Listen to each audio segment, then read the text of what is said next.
Notre invité ce soir est le docteur Cheikh Tidiane Gadio. Monsieur le ministre, bonsoir. Bonsoir, Ali. En tout cas, merci d'avoir accepté notre invitation. Vous êtes un homme politique panafricaniste, ancien ministre des Affaires étrangères sous le régime du président Abdoulaye Wade. Vous êtes le recordman national à ce poste que vous avez occupé plus de 9 ans durant.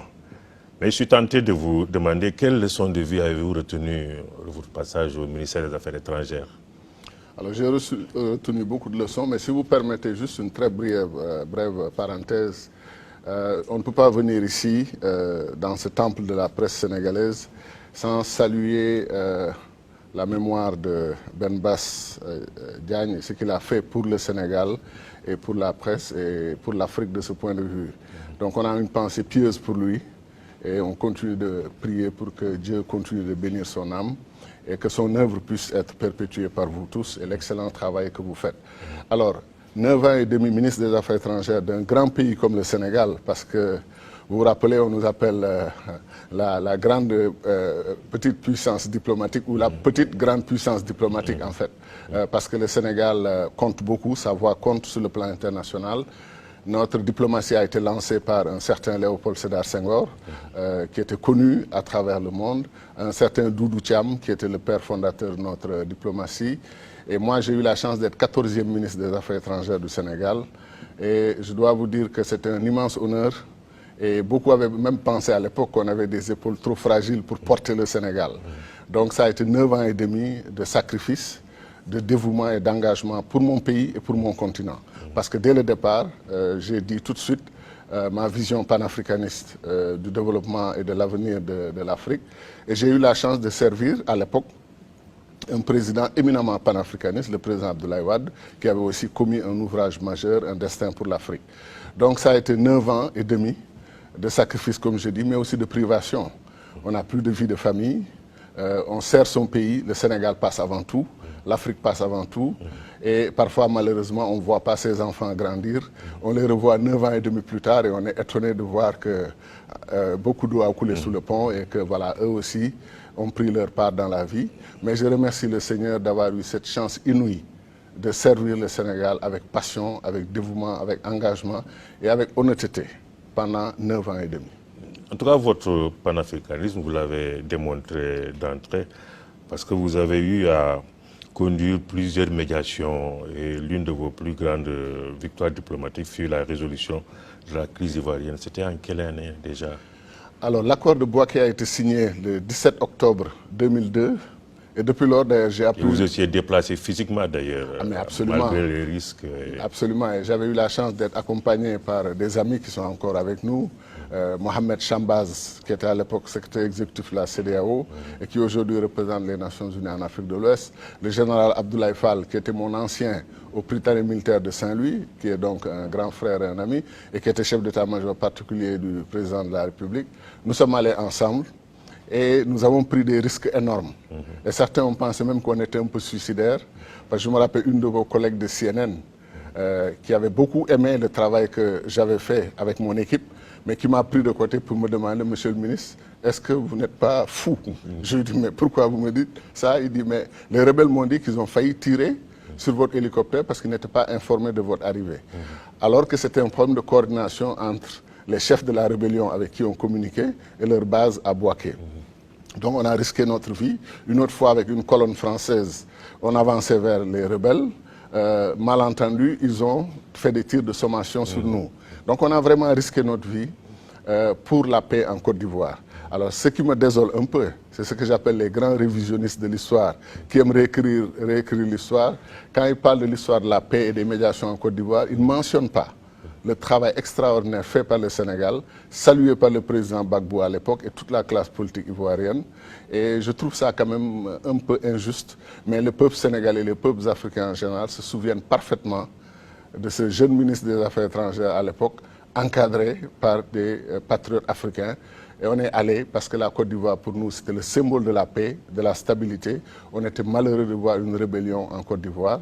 Et je crois qu'on a donné le meilleur de nous-mêmes pour arriver un peu à stabiliser la situation. Mais il y a eu aussi votre implication et celle de Maître Wade à l'époque dans la crise intermalgache aussi en 2003. Alors sur ça, le meilleur moment, en fait, c'est quand Condoleezza Rice, qui était à l'époque non pas encore ministre des Affaires étrangères des États-Unis, mais elle était National Security Advisor. C'est elle qui était la conseillère principale du président Bush sur les questions de sécurité. Elle dit, je dois féliciter et remercier le Sénégal parce que d'après nos enquêtes et nos informations, la crise à Madagascar était allée jusqu'à opposer deux fractions de l'armée qui se faisaient face. Et que si la médiation n'avait pas réussi, on allait avoir une guerre civile au minimum entre 50 et 80 000 morts. Et je rappelle que cette crise opposait à Marc Ravalomanana. Didier Ratsirac, si vous vous rappelez, voilà. Le Didier Ratsirac qui était président, qui avait perdu les élections à Marc Ravalomanana. Et vous avez raison de mentionner Marc, parce que par la suite, Marc a eu les mêmes problèmes avec Ange Lajoël. Exactement. Et donc c'était ça. Et Madagascar semblait tellement lointain. Et beaucoup avaient même abandonné. Sur la Côte d'Ivoire aussi, quand des médiations étaient tentées, la CEDEAO est venue dire au président Wade, qui était président en exercice, qu'on n'a pas réussi. Donc l'option, c'était ou de laisser la Côte d'Ivoire faire la guerre, régler le problème par la guerre, la violence, ou envoyer une médiation. On a fait une médiation, on a réussi. Madagascar, même chose. Ceux qui ont essayé semblaient dire qu'ils n'y arrivent pas. On les a amenés à Dakar, Dakar 1, et après on les a ramenés à Dakar, Dakar 2, et je crois qu'on a pu aussi stabiliser et obtenir la paix à Madagascar.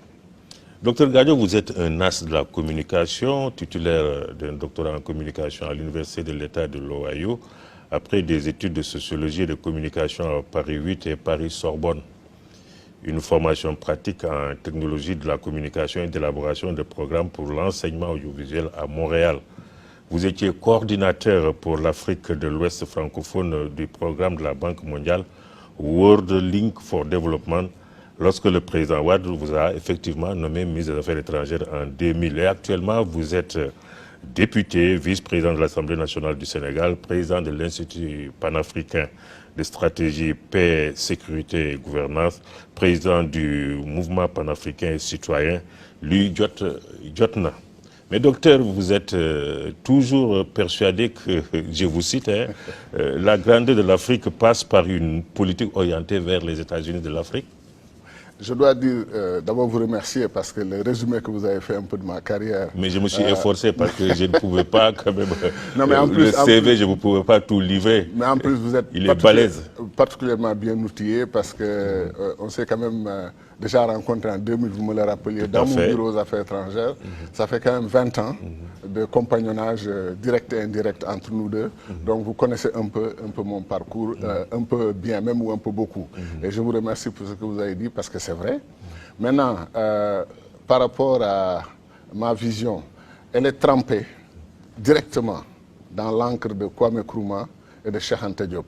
Et par la suite, j'ai appris à connaître la diaspora, donc Marcus Garvey est venu compléter. Cheikh Anta Diop, en 1960, quand il écrivait qu'il faut faire basculer rapidement l'Afrique sur la pente de son destin fédéral, j'avais 3 ans.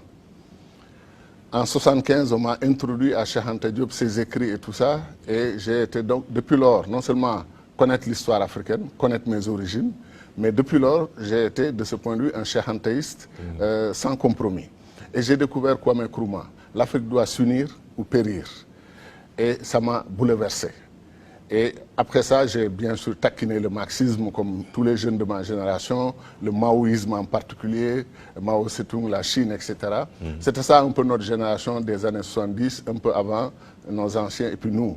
Et après ça, il y a eu un mix de tout ça. Moi, je me suis retrouvé comme panafricaniste de gauche, donc avec un peu d'héritage marxiste. Mais quand j'ai découvert à Paris la diaspora africaine, nous avons noué des relations, les afro-descendants qui vivaient à Londres, qui venaient nous voir à Paris. On a organisé des festivals de musique, de culture avec Baba Mal, avec Mouta Barouka, les grandes stars du reggae, de la dub poétrie en particulier. Donc ça nous a moulé, ça nous a façonné. Et depuis lors, j'ai la conviction que l'Afrique est en train de gaspiller un destin extraordinaire qui est que Nous sommes le continent le plus riche du monde. Nous sommes le continent qui a la ressource numéro 1, qui n'est pas l'or, le diamant, le pétrole, le gaz, mais qui est la jeunesse. Nous sommes le continent le plus jeune du monde. Comme je dis, par la grâce divine. Parce que l'Afrique a tellement subi de blessures, d'agressions, de violences. Beaucoup avaient même pensé qu'on allait péricliter en tant que peuple et disparaître. Parce qu'on nous a pris des millions et des millions d'Africains les plus vigoureux, les plus sains, les plus jeunes, etc. Et Dieu a renouvelé notre population au point que on prédit qu'en 2050, on sera 2,5 milliards d'Africains. Vous vous rendez compte? Donc, comment peut-on avoir un tel atout? Avoir toutes les richesses du monde. Certains disent un tiers des ressources naturelles, d'autres disent 40% des ressources naturelles. Avoir la jeunesse, c'est-à-dire des bras pour construire l'Afrique. Et accepter ce qu'on nous a imposé, qui est la balkanisation de l'Afrique, concept de Senghor. Senghor a comparé l'Afrique allant à l'indépendance émiettée en petites entités, que Cheikh Anta Diop a appelé des États non viables et des États nains. Parce qu'il était choqué de voir qu'après l'expérience de l'AOF, l'Afrique occidentale française, l'AOF, l'Afrique équatoriale française, où on a travaillé ensemble, Sénégalais, Soudanais à l'époque, devenus Maliens par la suite, Guinéens, Ivoiriens, Voltaïque devenu Burkinabé, Dahomey devenu Béninois, etc. On a travaillé ensemble avec un gouverneur général logé ici à Dakar, d'abord à Saint-Louis, ensuite à Dakar. Et pourtant, on s'est aimés. Nos anciens ont fait l'école William Ponty ensemble. On était libres dans un espace de plusieurs millions de kilomètres carrés. On pouvait, si on nous avait laissé garder l'AOF, l'AOF aurait eu peut-être le même niveau de développement que l'Inde, peut-être même la Chine, on aurait été une puissance. A fortiori. Mais il me semble aujourd'hui, la balkanisation, ce qui s'est passé pendant la colonisation, nous sommes en 2020, là vous parlez des jeunes, je crois qu'ils sont prêts. Hein. Ceux qui ne sont pas prêts, en revanche, je crois que ce sont les politiques, ceux qui ont la décision.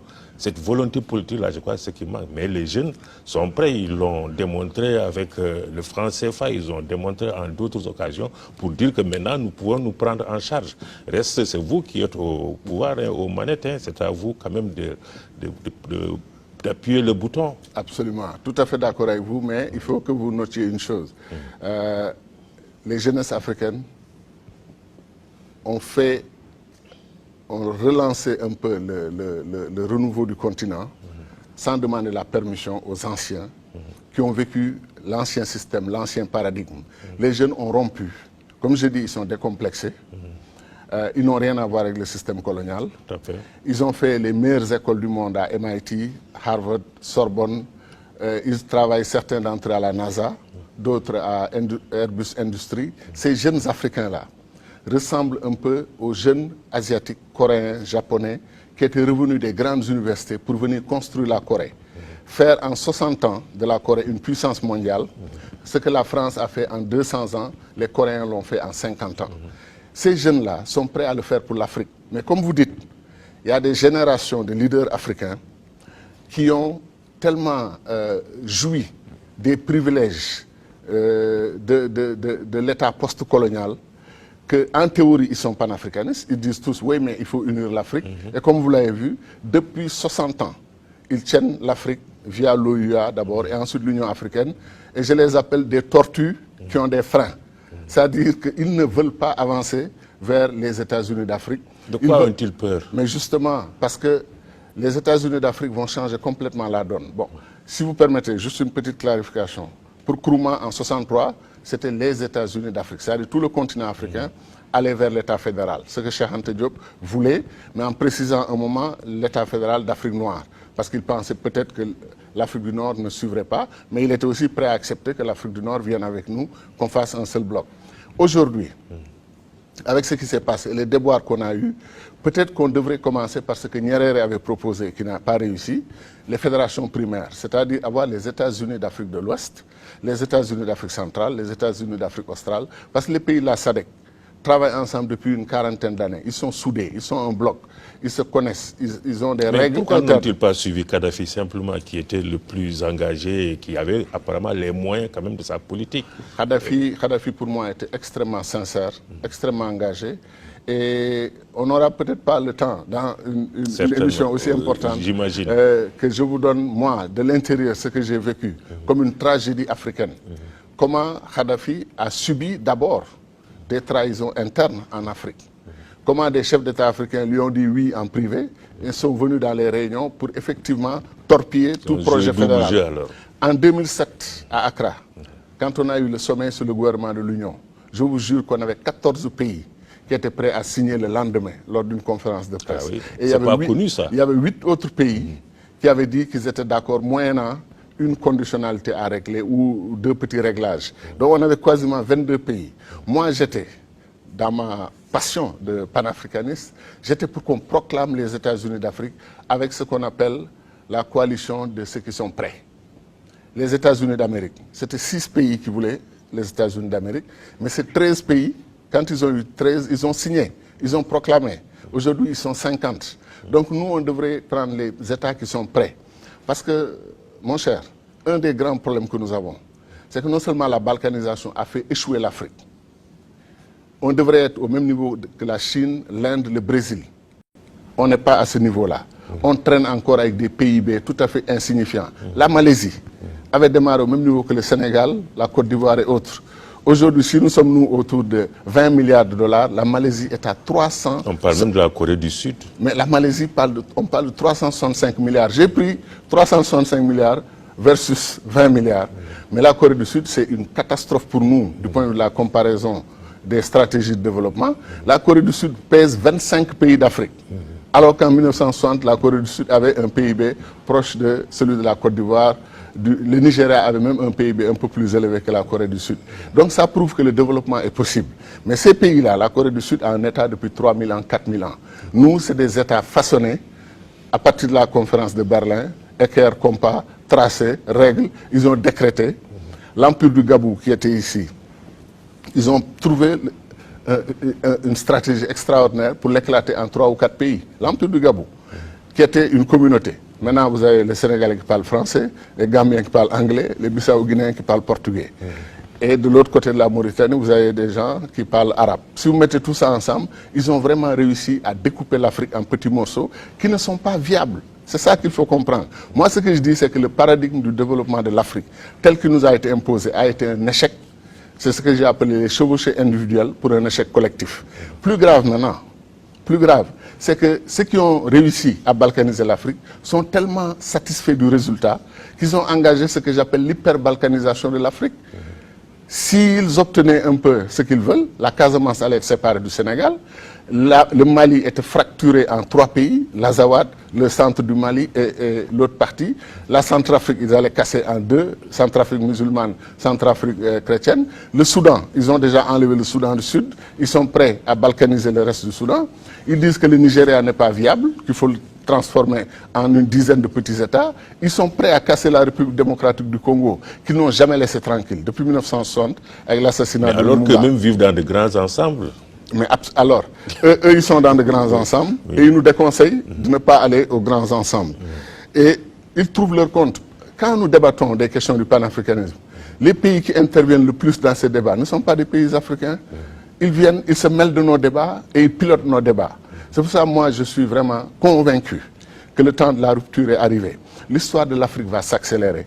Je ne suis pas que dans le côté remarque critique, analyse critique, non. Je suis convaincu, comme vous l'avez dit, ce que les jeunes Africains ont prouvé dans leur combat pour en finir avec le CFA. Ils vont le montrer sur d'autres fronts pour que l'Afrique accélère son unité. Et on va refuser l'hyperbalkanisation, on va revenir sur la balkanisation du continent. On aura 4 ou 5 grandes entités et demain on fera une confédération. Les États-Unis d'Afrique sont inéluctables. La renaissance africaine, comme disait Cheikh Anta Diop, est inéluctable. Ils perdent leur temps, ils nous font perdre du temps. Et nos politiciens, qui ne sont pas panafricanistes, et qui prétendent l'être parce qu'ils ont peur de dire qu'ils ne veulent pas l'unité de l'Afrique, mais ils feront tout pour retarder l'unité de l'Afrique. Ils ne sont pas au service de l'Afrique. Ce sont des apatrides qui sont au pouvoir dans nos pays. Ils n'aiment pas l'Afrique. Mais voilà. L'unité de l'Afrique est inéluctable, mais docteur, ce qui se passe sur le terrain n'incite pas à l'optimisme, hein, parce qu'il y a encore des conflits, des foyers de tension, notamment en Centrafrique, la Libye, on en parlait tout à l'heure, au Mali, en République démocratique du Congo, en Somalie, au Sahara occidental. Certes, il y a des représentants spéciaux du secrétaire général des Nations Unies qui sont nommés pour mener des médiations que vous connaissez très bien, mais partout c'est le statu quo. Mais comment dans ces conditions réaliser justement les États-Unis d'Afrique, alors qu'il n'y a la paix nulle part en Afrique? Justement, je me rappelle un chef d'État africain que je respecte beaucoup, avait dit qu'il était d'accord pour signer la proclamation.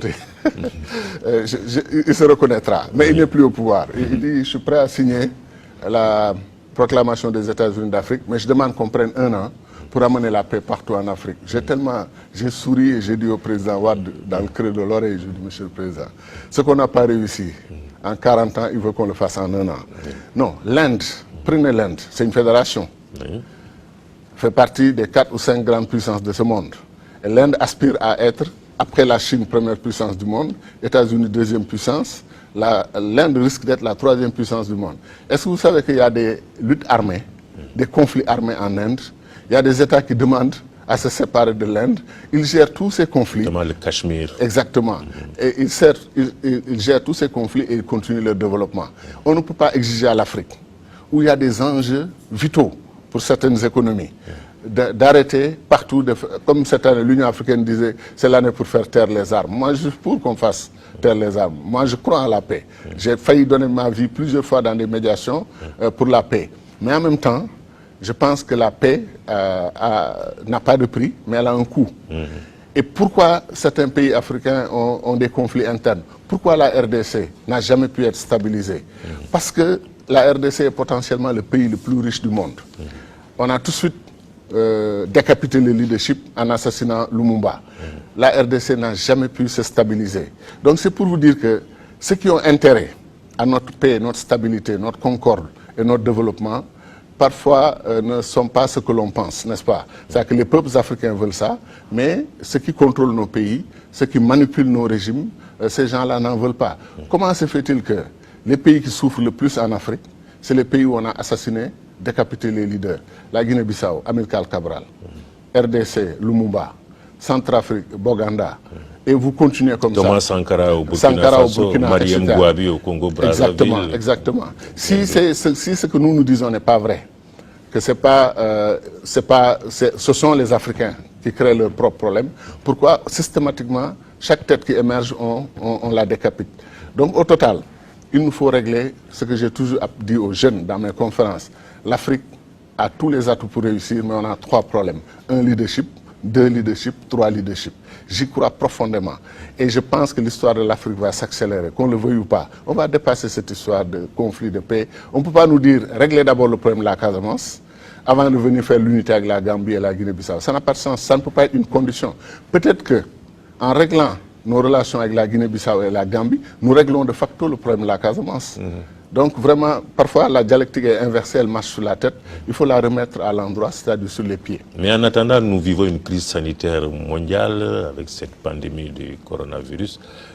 Vous avez même lors d'une sortie d'audience, lors des consultations justement provoquées par cette pandémie et entre autres dialogues, demandé que cette dette soit annulée ou différée. Et alors, ça, à la suite d'ailleurs du président Macky Sall. Absolument. 2 choses. Sur la pandémie d'abord. Quelque part, je pense, comme je dis moi, je dis que, je l'ai dit une fois, les jeunes ont aimé ça, mais j'y crois, que l'Afrique est un don de Dieu. Il y a la main divine qui protège l'Afrique. Personne ne comprend que des pays atteignent 2 millions d'infectés, comme aux États-Unis, qui sont la première puissance mondiale à tout point de vue, ressources sanitaires, ressources financières et autres. Ces pays atteignent ce niveau et l'Afrique est encore à 200 et quelques millions. Mais vous l'avez dit tout à l'heure, nous avons quelque chose qu'ils n'ont pas, la jeunesse de notre population. Non, j'arrive. Ça, c'est... Moi, disons, j'ai peur de donner des arguments sur pourquoi l'Afrique semble mieux se porter par rapport au coronavirus. Je laisse ça à ceux qui savent, c'est-à-dire les scientifiques, les médecins, les chercheurs. Dit, hein? Mais je veux dire, non, ils disent que le facteur jeunesse de notre population a joué. Oui.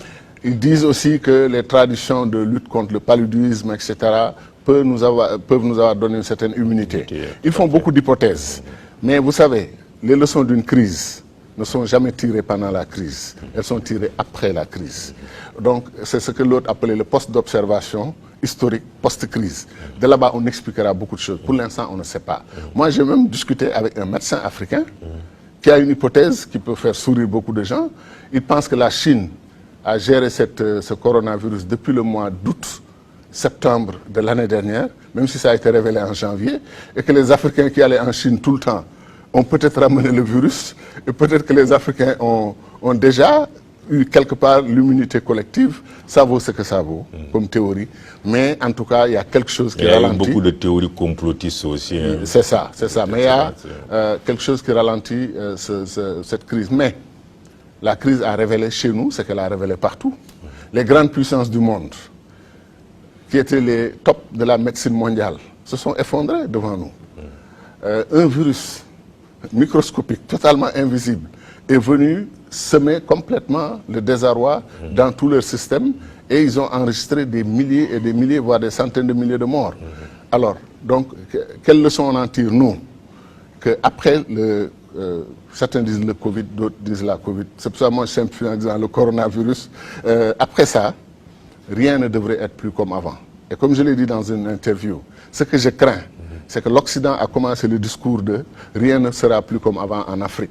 Mais ils n'ont qu'à s'occuper de l'Occident, de régler leur rien ne sera plus comme avant chez eux, et nous laisser régler notre rien ne sera plus comme avant chez nous. Parce qu'ils sont capables de récupérer le discours, y compris pour l'Afrique, parler en notre nom, et s'organiser pour que l'après-Covid, on change pour ne rien changer. Mais pour ça, il faut qu'on arrête aussi d'aller quémander chez eux tout le temps, qu'on a des problèmes. Non, mais pour l'instant, quand même, là, cette fois-ci, je crois que vous avez un exemple, vous avez quelque chose d'exemplaire. Les professeurs africains, comme je l'ai dit, nos grands savants, nos scientifiques, nos médecins ne sont allés quémander rien à personne. Ils se battent ici à l'hôpital Fann, ils se battent à l'Institut Pasteur avec une compétence... Mais je ne parlais pas de nos spécialistes en médecine, je parlais de nos gouvernants. Non, mais c'est que d'abord, il y a la maladie. Quand on parle de maladie, quand on parle de maladie, on parle... Oui, mais on parle... Non, on arrive. Là, peut-être que vous avez anticipé un peu ce que je voulais... le deuxième point sur la dette. Okay. Mais d'abord, le premier point. J'ai parlé de la réponse africaine au coronavirus. Je trouve que nos savants, nos médecins, nos professeurs ont fait preuve d'une grande dignité et d'une grande compétence. Il faut le saluer. Il faut saluer cela. Et montrer qu'on a des raisons d'être fiers d'eux, premièrement. Deuxièmement, avec des moyens très limités, ils nous ont proposé une réponse qui nous a permis d'éviter le désastre et même le désarroi qu'ont connu les grandes puissances de ce monde. Maintenant, ce que le président Macky Sall a dit lors d'un entretien que nous avons eu, qu'il est important que les Africains, les ressources que nous devons payer en termes de remboursement de la dette. Aujourd'hui, si vous prenez 100 milliards au Sénégal pour payer une dette dont vous pouvez négocier ou l'annulation ou le report pour que ces 100 milliards servent dans la lutte contre la pandémie, mais moi je trouve ça tellement logique. Et de façon générale, du point de vue philosophique, moi j'ai toujours adhéré à la vision qu'avec le président Wade en 2002 déjà, 2001-2002 qu'on avait développé, il faut régler le problème de la dette africaine. C'est une dette injuste. C'est une dette injuste. C'est-à-dire, vous avez une dette de 2 milliards de dollars, vous la payez pendant 10 ans, on fait encore les calculs, vous devez toujours 1,9 milliard, vous n'avez rien pratiquement enlevé. Mais une dette, c'est une dette, hein. Oui, vous avez accepté les conditions. D'accord. Mais vous savez, quand vous travaillez dans un système, ce qu'on appelle le système international, qui a ses règles, même si les règles sont injustes parfois, quand on a envie, quand vous êtes sur le point d'être étranglé, comme on dit en Wolof, vous débattez, vous acceptez parfois n'importe quoi. Quand Sankara a développé son discours historique sur la dette, les Africains ont dit qu'il avait raison. C'est-à-dire, voilà des dettes qu'on passe toute notre vie à payer. Et je pense que c'est parce qu'encore une fois, nous sommes dans des États non viables, avec un paradigme de développement qui nous a complètement paralysés, que si on mutualisait, on mettait ensemble nos ressources, on organisait notre développement, on réglait la question de l'agriculture, de l'éducation, de la santé, des infrastructures de base, si on construisait cette Afrique-là de façon solidaire, on n'aurait pas besoin d'aller emprunter de l'argent à des gens qui, parfois, nous prêtent de l'argent pour acheter leur propre matériel, acheter leurs propres produits agricoles, alors que l'Afrique pouvait être le grenier du monde. Mais il y a un problème à ce niveau, surtout justement sur cette question de la dette. Les créanciers ne sont pas unanimes parce qu'ils estiment, en tout cas certains d'entre eux, qu'une partie, majeure partie de cette dette-là est dans des comptes bancaires justement en Occident ou des comptes offshore. Et généralement, c'est le cas. Vous savez, quand un patriote africain comme vous s'intéresse au discours de ses créanciers, ça me pose un petit problème. Je vais vous dire pourquoi. Oui. C'est-à-dire qu'ils sont très mal placés pour faire la morale aux Africains. Tout ce qui se passe dans l'économie mondiale, de pourris, de corrompus, c'est eux les champions du monde, toute catégorie. Madoff n'est pas sénégalais, n'est pas africain. Madoff, il est américain. Les Vivendi, les gens de JP Morgan qui ont effondré l'économie mondiale, des gens qui vous font des détournements de 100 milliards de dollars. Quand on accuse un Sénégalais, on parle de 500 000 dollars, 1 million de dollars. Eux, c'est 100 milliards de dollars. Alors, ils ont les moyens, ils ont les médias, ils peuvent ne pas parler d'eux et ils viennent nous faire la morale chez nous. Moi, le point de vue des créanciers est important, mais il n'est pas primordial ni fondamental. Ce que nous disons, si vous, en tant que père de famille, vous vous réveillez un matin et vous n'avez que 20 000 francs en poche et vous devez nourrir vos enfants et votre épouse, votre maison, ou bien vous et votre épouse, vous devez nourrir vos enfants pour parler un langage plus correct, et quelqu'un vient vous dire, écoute, vous m'avez promis que le 15 du mois, vous me payerez 20 000. Si vous pouvez lui dire, écoutez, dans un cas de force majeure, je vous demande d'être compréhensif, je vous payerai dans 2 semaines.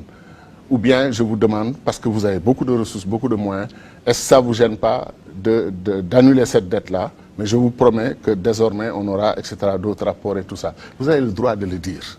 Lui, il a le droit d'accepter ou de refuser.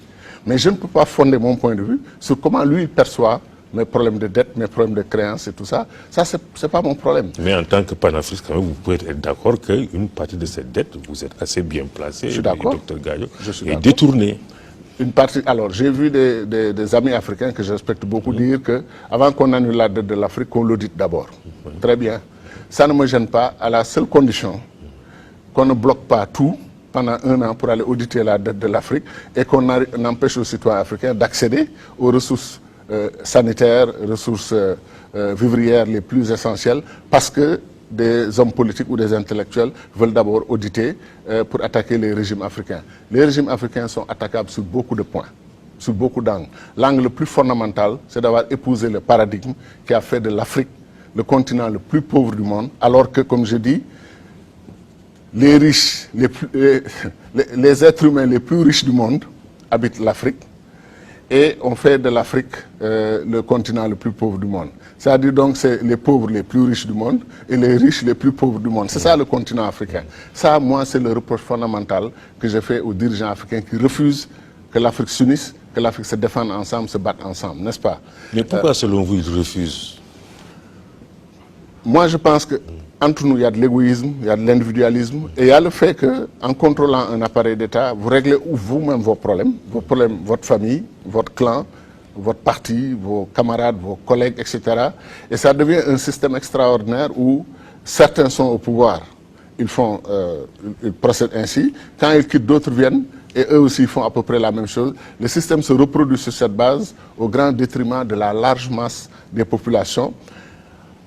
Sénégal, Côte d'Ivoire, Éthiopie, Botswana, tous les pays d'Afrique auraient dû, en 2000, avoir réglé la question de l'agriculture. Nous avons de l'eau, nous avons les meilleures terres du monde et nous avons des bras. La question de l'éducation, fondamentale. La question de la santé, fondamentale. La question des infrastructures de base. 60 ans d'indépendance, si on n'arrive pas à régler ça dans beaucoup de pays d'Afrique, c'est qu'il y a quelque chose qui ne marche pas. Et quand quelque chose ne marche pas, on change, on fait autre chose. Kwame Nkrumah avait dit monnaie commune africaine, défense commune africaine, diplomatie commune africaine, commerce extérieur commun africain. En 1963. Aujourd'hui, qu'est-ce qu'on a fait de ces 4 points? Aucun d'entre eux n'est réalisé. Et diplomatie commune africaine, c'était un fondamental. Diplomatie, parler d'une seule voix. Nous sommes 1,3 milliard d'Africains. Au Conseil de sécurité des Nations Unies, qu'est-ce qu'on nous donne? Des sièges de membres non permanents. Comme vous le savez, aujourd'hui même, ce débat est en train de se dérouler là-bas. C'est absolument inacceptable. On nous fait miroiter une réforme du système des Nations Unies.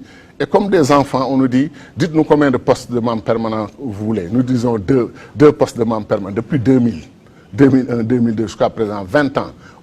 Si on avait un poste de membre permanent, vous croyez on ne peut pas exercer notre droit de veto. Il y a même conflit à propos de ce poste de membre non permanent entre Djibouti et Kenya qui doivent représenter on est en train de se battre, voilà, l'Afrique de l'Est. 2021-22. Voilà, l'Afrique de l'Est.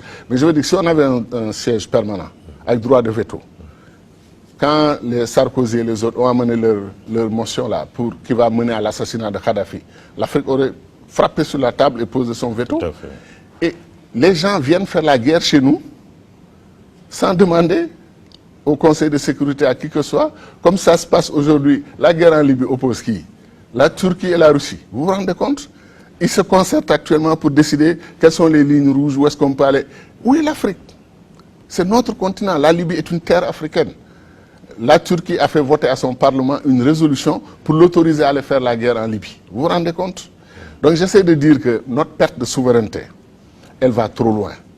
Au Conseil de sécurité, on ne doit plus accepter que la France, l'Angleterre, la Russie, la Chine et les États-Unis décident du destin du monde tout seuls quand nous avons 1,3 milliard d'habitants, 1,1 milliard 300 millions d'habitants, et quand nous avons 54 pays membres des Nations Unies, plus du quart de l'organisation.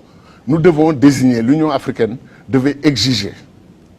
Exiger, je dis, on ne demande pas, on ne négocie pas. On ne négocie pas. Si, on va discuter, on va négocier. La Chine, peut-être c'est par sa population, mais les autres, c'est les grands vainqueurs de la dernière grande guerre. Les anciennes puissances. Oui, les données ont changé. La Russie, vous savez que la Russie a l'économie de l'Espagne. Oui. La Russie n'est pas une puissance économique. C'est une puissance militaire maintenant, et nucléaire. Et c'est important. C'est important, d'accord. Oui. Mais nous aussi, on a un tiers des ressources naturelles du monde, 1,3 milliard d'habitants, 54 pays membres du Conseil membres des Nations Unies. Qu'est-ce qui nous empêche d'avoir un pays africain, quel qu'il soit? Et nous ne savons même pas transformer ce que nous avons. C'est-à-dire? En termes d'industrie, les matières premières que nous avons, on est obligé, on ne peut même pas les extraire parfois. Il faut... Bon, ça c'est, vous voyez, c'est le débat du développement, des choix de développement de l'Afrique. Mais pour terminer sur ce point, il est inacceptable. Encore une fois, j'ai entendu notre sœur Ramayad, ancienne ministre de Sarkozy, dire qu'il est temps qu'on donne au moins un poste de membre permanent à l'Union africaine pour représenter l'Afrique. Je ne le vois pas comme ça, parce que la France ne représente pas l'Union européenne. La France représente la France. Mais c'est un statu quo périmé, historiquement parlant. Plus rien ne justifie que ces 5 pays soient les seuls membres permanents avec droit de veto et décident du sort du monde, alors que nous avons la majorité de notre côté, quasiment la majorité relative. Donc l'Afrique doit imposer sa position. Nous voulons un membre permanent ici et maintenant. Rajouter un 6e membre permanent et l'Afrique va désigner un pays, quel qu'il soit, pour aller s'asseoir là-bas avec un mandat africain, pas un mandat national. Et il va aller défendre notre point de vue et avoir l'arme du veto pour protéger l'Afrique. Parce que sinon les gens vont continuer à décider tout seuls de venir faire la guerre chez nous. Maintenant, nos options de développement. Pourquoi ce n'est pas des options, de bonnes options? C'est que les résultats sont là. Le résultat global n'est pas bon, comme je l'ai dit. Un pays comme la Côte d'Ivoire, dans les années 70, la Malaisie, la Corée du Sud, envoyaient des émissaires pour étudier l'expérience ivoirienne. Il paraît même qu'il y avait une belle phrase des Malaisiens, ils disaient aux Ivoiriens, nous vous admirons tellement que nous voulons être comme vous. Oui. La Malaisie aujourd'hui, si la Côte d'Ivoire a 40 milliards de dollars de PIB, la Malaisie a 365 milliards. Ils ont multiplié plusieurs fois leur PIB. Pourquoi? Ils ont eu de grands leaders. Abdou Razak qui a réglé la question du développement. Ils ont eu Mahathir Mohamed qui a réglé la question de la modernisation. Ils ont bien utilisé leur pétrole. Ils ont bien utilisé le fondamental du développement dans tous les pays, c'est nourrir sa population. C'est le premier acte de souveraineté. Mais qu'est-ce qui nous empêche de faire comme eux? Ça, c'est une bonne question. C'est une très bonne question. Qu'est-ce qui nous empêche? Moi, je pense que tous les dirigeants, a priori, veulent le bonheur de leur peuple, veulent développer leur peuple, etc. Mais le système de gouvernance en Afrique, dès lors qu'on a été, on a créé des États vraiment qui posent problème, qui n'ont pas les attributs de souveraineté. Parce qu'un État qui ne peut pas militairement défendre son pays, vous avez vu les djihadistes, ils entrent et sortent comme ils veulent. Ils nous ont montré que nos souverainetés-là, c'est un leurre. Nous ne sommes pas des États souverains. Nous ne sommes pas des États indépendants. La question de la monnaie l'a prouvé, la question de nos économies l'a prouvé. Comme vous le dites, vous produisez des matières premières extraordinaires. Les gens vous disent, c'est bon, mettez juste dans des sacs et laissez-nous. Ils prennent, ils vont aller transformer. Et ils viennent nous revendre ça. Comme l'exemple de Museveni. Il dit le café de la Tanzanie, de l'Ouganda et du Kenya, en 2002, 2002-2003. Il dit ce café, fait 8 milliards de dollars dans le monde. Nous, nos paysans et tout ça, nous gagnons 2 à 3 milliards. Des gens qui n'ont pas cultivé, qui n'ont pas été sous le soleil ni rien, ont collecté cela, sont allés le transformer, venir le revendre aux Ougandais, aux Tanzaniens, au Kenya, et eux, ils gagnent 5 milliards de dollars. Plus fort. Ah oui, et ils gagnent 5 milliards de dollars, et nous, les producteurs de base, on ne gagne rien. Pourquoi l'Afrique n'arrive pas à se séparer de ce système? Pourquoi l'Afrique ne comprend pas que nous avons les plus grandes ressources hydriques du monde, que nous avons les meilleures terres du monde? Nous pouvons non seulement être un grenier pour l'Afrique, nourrir toute l'Afrique, mais nous pouvons vendre.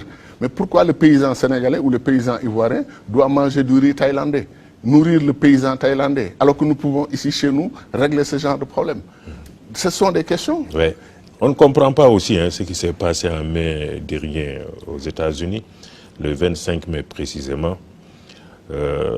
L'Amérique a montré sa face hideuse avec le meurtre par étouffement d'un Afro-Américain, George Floyd.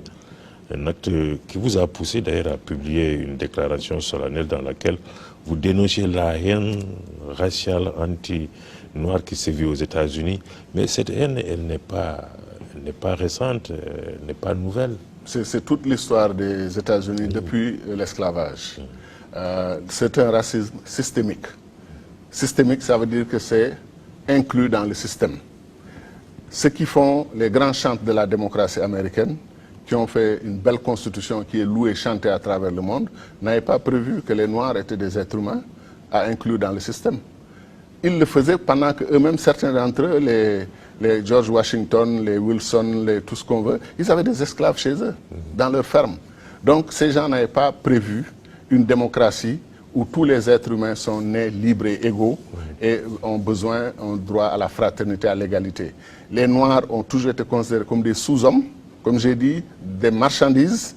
Donc la marchandisation d'un être humain, c'est l'acte de violence historique la plus abjecte qui a été commise contre nous. Et comme disait Cheikh Anta Diop, tout peuple qui connaît l'apogée connaîtra le déclin. Et plus les Africains noirs de l'Égypte ancienne et de la Nubie ancienne ont connu le sommet, plus ils ont sombré, ils sont tombés très bas, malheureusement, et peut-être même sombré dans des formes de barbarie, parce que c'est ça. Quand les Latins là, et les Grecs et tout ça ont fait leur belle civilisation, le Moyen-Âge européen, c'est pas joli à voir. Ils ont sombré dans la barbarie, mais ils ont pu faire la Renaissance européenne et ils se sont relancés le siècle des Lumières. Cheikh Anta a voulu qu'on fasse la Renaissance africaine. Si on l'avait faite, si on avait sorti un peu le talent, la sagesse, l'intelligence des Africains en mathématiques, en chimie, en architecture, en médecine, en partant de nos propres réalités, de notre propre expérience, peut-être que les Noirs américains, les Noirs qui ont été kidnappés en Afrique, amenés en Amérique, n'auraient pas été traités comme des sous-hommes, qu'on lynchait. Parce qu'un maître d'esclave dit que sa femme, dit que vous la regardez avec insistance. Peut-être il y a une sorte de désir. Le soir même, on appelle une réunion, on invite les voisins, chacun vient avec leur peau et tout ça. Ils lynchent, ils pendent. C'est des actes de barbarie et de sauvagerie. Mais ce qu'on ne comprend pas dans ce pays, un grand pays, il faut le reconnaître, c'est que l'Amérique est le chantre de la protection des droits humains, des droits de l'homme. Et paradoxalement, c'est dans ce pays-là qu'on assiste à des atrocités pareilles. Vous savez, j'ai étudié aux États-Unis et quand je disais aux amis américains que la démocratie sénégalaise est plus vieille que la démocratie américaine, ils étaient choqués. Je l'ai dit en 1963, les Noirs marchaient pour leurs droits civiques aux États-Unis. Oui. Donc vous avez complété votre processus démocratique vers 1968. Le Sénégal, avant, depuis 1848, on votait à Saint-Louis. Les Blaise Diagne, les Ngalandou, etc. Bon, nous aussi, on a eu malheureusement notre système des citoyens, des indigènes. Et par la suite, on a eu la loi Lamine Gueye, on a égalisé un peu, tout le monde est entré dans le jeu. Mais je disais que nous, notre système démocratique, au moins, on n'a pas eu ce genre d'exclusion que vous avez en Amérique. Et aujourd'hui, quand un policier blanc, ils n'ont jamais arrêté quelqu'un, un malfrat blanc ou quelqu'un qu'on accuse de quelque chose, et poser un genou sur son cou, et il vous dit que je n'arrive plus à respirer. Faites attention. D'abord, il est menotté. Son visage est contre l'asphalte, sur la rue. Et vous posez, et puis le monsieur, il met sa main. C'est une technique qu'on leur apprend. Mais absolument, je sais. D'ailleurs, j'entends en France des discussions sur les techniques d'étranglement. Mais je trouve ça extraordinaire. Le mot étranglement. Ça, le droit de pouvoir étrangler quelqu'un, ça mène à des situations. Pour le neutraliser, oui. Pour le neutraliser. On a vu ce que ça produit aux États-Unis. Mais ce genou-là, que j'ai appelé un genou meurtrier, d'un policier blanc raciste, et qui a hérité ce racisme-là. Ce monsieur ne s'est pas inventé raciste tout d'un coup. Il pensait que ce qu'il faisait était tout à fait normal. Un noir qu'on accuse d'avoir un billet de 20 $ contrefait, pour lui, le fait de le tenir comme ça, et même de le tuer, parce que 6 minutes après, il ne bougeait plus. Il a maintenu encore son genou sur son cou et pressé pendant 3 autres minutes.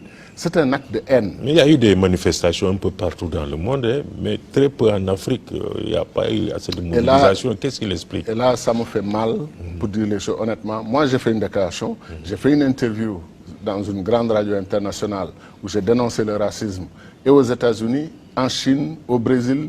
Brésil, quelqu'un me disait que sur 180 millions d'habitants, il y a 100 millions de Noirs. Où sont les Noirs brésiliens? Il y a un pays comme l'Argentine, au tournant du siècle 19e allant vers le 20e, ils avaient 250 000 Noirs. Où sont les Noirs argentins? Ils ont disparu. Il y a de sérieux problèmes dans la façon dont nous sommes traités à travers le monde. Mais tant que les Noirs afrodescendants se retournent et regardent l'Afrique et voient un continent divisé, un continent affaibli, un continent où il y a des famines, il y a des guerres, il y a des complots, il y a des... etc. Ça ne leur renvoie pas une image positive d'eux-mêmes. Donc, il faut qu'on le comprenne. Mais pourquoi ça m'a fait mal? C'est quand j'entends des Africains que je croyais être des êtres équilibrés, qui connaissent leur histoire, dire mais nous on a tellement de problèmes à régler en Afrique, on nous dit d'aller régler les problèmes des États-Unis. Premièrement, personne ne leur a dit d'aller régler les problèmes des États-Unis. Deuxièmement, il y a un chorus mondial contre le racisme meurtrier contre des Noirs. Et un Noir qui dit que lui, ça ne le concerne pas parce qu'il a des problèmes en Afrique. Et troisième élément, c'est que les Noirs américains, les Afro-américains, les Africains américains nous ont donné, avec le panafricanisme, les premières luttes des Du Bois qui sont allés à Paris, rejoindre les intellectuels africains d'Afrique du Sud, du Sénégal, les Lamine Senghor, les Garan Kouyaté du Mali et tout, pour leur dire que les peuples coloniaux doivent se soulever pour avoir l'indépendance. Ces gens se sont battus pour nous. Marcus Garvey a envoyé à Saint-Louis, à Rufisque et à Dakar son journal pour les conscientiser, pour qu'on cherche l'indépendance et qu'on cherche les États-Unis d'Afrique. Ces gens-là nous ont aimés. Ils ont été arrachés à l'affection du continent. Ce sont des Africains jamaïcains, des Africains trinidadiens, des Africains américains. Et ils veulent revendiquer leur identité africaine. Quand on les écrase, comme dit Malcolm X, parce qu'ils sont noirs et parce qu'ils sont africains, c'est nous qui devions être les champions du monde dans la défense des Afro-Américains. C'est une honte pour l'Afrique que des Africains disent nous avons assez de problèmes chez nous ici. Mais quand on écrase un Américain noir, on nous écrase en même temps. Quand on écrase un Afro-Américain, on nous écrase ici en même temps. Dans mon texte là, c'est peut-être symbolique ce que j'ai dit, mais j'ai dit que le genou de ce policier blanc raciste... On l'a senti, nous, ici. Moi, je l'ai senti. Oui. Et tout noir doit le sentir sur son cou. Parce que le monsieur, il était en train d'insulter, de mépriser, d'humilier et de tuer tout ce qui symbolise la race noire. C'est ça qu'il était en train de faire. Et nous avons vraiment manqué de vigilance. Mais bon, avec la majorité présidentielle, nous avons fait une déclaration et nous sommes allés voir l'ambassadeur des États-Unis. J'ai eu l'honneur de présider la délégation et de lui lire une note de protestation et de lui remettre notre note où nous disons que ce policier représente la bestialité du racisme et son caractère le plus abject. Et que nous disons à l'Amérique, ça suffit. Et moi, j'ai proposé sur cette radio internationale que tous les pays d'Afrique, les 54, sans aucun pays défaillant, se mettent ensemble pour aller au Conseil de sécurité, obtenir une résolution, une motion pour condamner les États-Unis pour les actes de racisme et les actes de violence, de barbarie policière contre les Afro-Américains et tous ceux qui font la même chose aux Noirs en Chine, en Inde, au Brésil et ailleurs, partout en Europe, que nous les condamnons de la même manière. J'ai demandé cela, on ne l'a pas eu, mais aujourd'hui mercredi, il y a un débat au Conseil des droits de l'homme sur le racisme et les violences faites aux Noirs à travers le monde. Le Conseil de sécurité, c'est... Voilà, donc c'est une petite victoire, bien qu'il faille l'élargir. Encore une fois, j'en appelle à la solidarité de tous les Africains avec les Afro-Américains, les Afro-descendants. Chaque fois qu'un Noir, comme dit l'islam, chaque fois qu'un être humain est tué, c'est l'humanité tout entière qui est tuée, qui est assassinée. Donc chaque fois qu'un Noir est tué, chaque Noir, chaque Africain doit se sentir quelque part tué ou agressé. Docteur, nous n'allons pas terminer notre entretien sans pour autant parler de la situation au Sénégal. Vous l'avez tantôt énuméré, mais je vous repose la question. Comment appréciez-vous la gestion de l'épidémie par les autorités au Sénégal, d'autant que la députée Aïda Mbodj a déposé des questions orales qui interpellent les ministres de la Santé et du Développement communautaire sur la table du président de l'Assemblée nationale, Moustapha Niasse.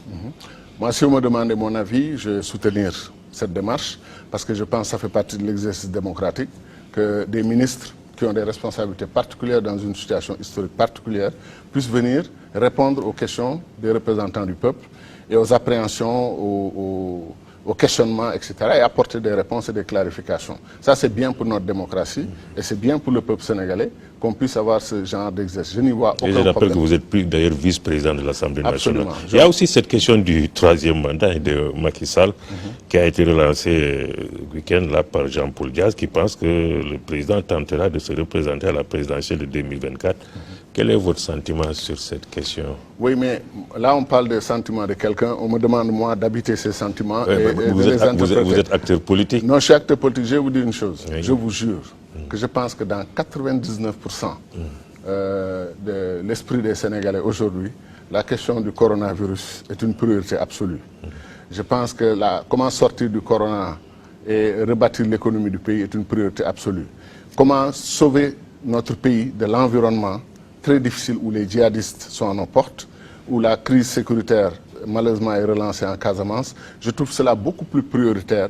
Le débat sur deuxième, troisième mandat ou quatrième mandat, tout ce qu'on veut, comme disent les Wolofs, il y aura un moment dans l'histoire du Sénégal, l'histoire prochaine... Vous ne voulez pas donner votre sentiment sur la question, mais on ne peut pas s'empêcher aussi de se projeter dans l'avenir immédiat. Oui. Vous avez le droit de... Là, vous ne me donnez pas votre sentiment, vous m'expliquez... Vous l'avez dit, vous l'avez rappelé qu'en 2011, moi je fais partie avec les Aluntines et les autres, de ceux qui ont véritablement mené le combat. Là aussi, on a révisé un peu l'histoire, ceux qui ont lancé le combat contre le projet du président Abdoulaye Wade de faire un troisième mandat. Donc ce que j'ai dit à l'époque, c'était à l'ordre du jour. En 2007, quelqu'un m'a posé la question, est-ce que vous pensez que le président Wade en 2012 va essayer un troisième mandat? Je lui ai dit que les hommes ne se posent que des questions qu'ils peuvent résoudre et les hommes ne se posent que des questions qui sont à l'ordre du jour. Pour l'instant, moi je crédite le président Macky Sall d'une volonté de respecter la constitution sénégalaise et de faire son travail. C'est pour l'instant, je lui donne ce préjugé favorable. Je ne mets pas à spéculer sur... Il est en train de manœuvrer, de préparer ceci et cela. Je n'entre pas dans cette discussion. Maintenant viendra le moment, comme vous dites, où ça va être incontournable. Donc vous lui accordez jusqu'à présent le bénéfice du doute je vais même au-delà du doute. Je pense fondamentalement, honnêtement, qu'il va faire honneur à son pays. Il va respecter ses engagements, respecter la constitution du Sénégal. Et il est en train, à mon avis, en mettant ce débat-là de côté, il est en train d'engager les Sénégalais dans la seule voie qui vaille. Régler les problèmes, les urgences nationales et ne pas nous tromper de débat ou ne pas nous tromper de combat. Mais vous savez, la classe politique a une particularité. Leur souci quotidien, chaque matin qu'ils se réveillent, c'est comment conquérir le pouvoir. Et ils pensent que les Sénégalais qui ne mangent pas, qui ne dort pas dans certaines bonnes conditions, qui n'a pas de travail, son seul souci c'est des histoires d'élection et de pouvoir et de troisième mandat. Là aussi je pense que c'est un peu injuste, que la classe politique baisse un peu la rhétorique, qu'on se mette au travail. Maintenant, ce qui ne marche pas dans le régime actuel et le système, il faut absolument qu'il pose le débat. S'il y a des choses à dénoncer, il faut les dénoncer. S'il y a des choses à critiquer, il faut les critiquer. Mais créer un peu une situation où on ne se retrouve plus, on ne sait plus qu'est-ce qui est prioritaire. Aujourd'hui, on parle de corona qui tue au Sénégal. On parle de l'économie qui a d'énormes difficultés. Après, on nous amène un débat sur le troisième mandat. Je ne suis pas obligé de suivre ce débat-là. Docteur Cheikh Tidiane Gadio, je vous remercie. C'est moi qui vous remercie. Merci beaucoup. Merci.